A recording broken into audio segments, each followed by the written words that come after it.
सीधा सा है सर। मेरा सवाल ये कि जब आपके जैसे संगठन काम कर रहे हैं वहाँ पे, जब आपके जैसे संगठन वहाँ पे काम कर रहे हैं जो ये दावा करते हैं कि हम ऐसी चीज़ों को छुपने नहीं देंगे, सामने लाएंगे,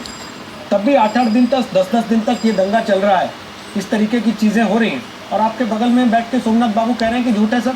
कुछ नहीं हुआ ऐसा। ऐसा क्या हिंदू वोट नहीं देता क्या पश्चिम बंगाल में? सोमनाथ बाबू केवल एक ही धर्म के लोग वोट डालते हैं क्या पश्चिम बंगाल में? एग्जैक्टली सोमनाथ बाबू बिल्कुल सच्चाई को इनकार कर रहे हैं। पश्चिम बंगाल आज सांप्रदायिक बारूद का ढेर पर बैठा हुआ है और ये सबका काबू के बाहर जा रहा है। और मैं ये बताना चाहता हूँ कि सरकार भी मुसलमान तुष्टीकरण कर रही है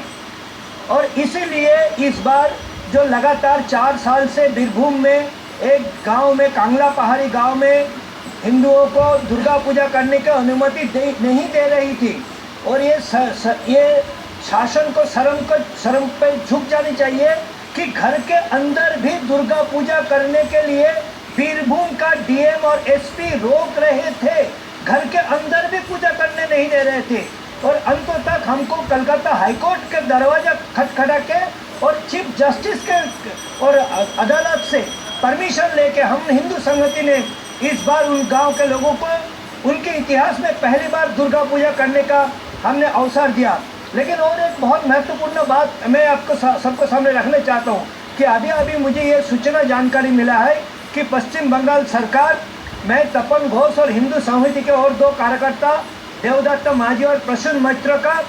फेसबुक और ट्विटर अकाउंट को ब्लॉक करने के लिए फेसबुक के हेड ऑफिस में वो अप्लाई किया है।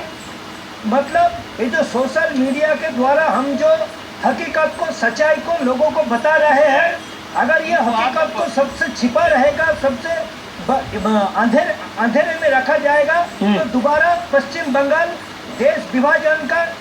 शिकार बन जाएगा। पश्चिम बंगाल शायद एक ग्रेटर बांग्लादेश बन जाएगा। इसलिए सच्चाई को हम केवल सोशल मीडिया के द्वारा ही दुनिया का,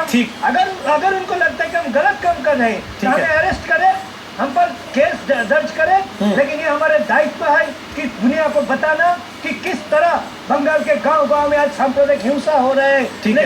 लेकिन मैं बीजेपी के विधायक का, बीजेपी का सिद्धार्थनाथ सिंह की इस बात को मैं इनकार करता हूँ कि सरकार इस दंगों का सांप्रदायिक रूप दे रहे हैं। ठीक है, वो आपको सफाई देना चाहते हैं संबित पात्रा, जो बात आप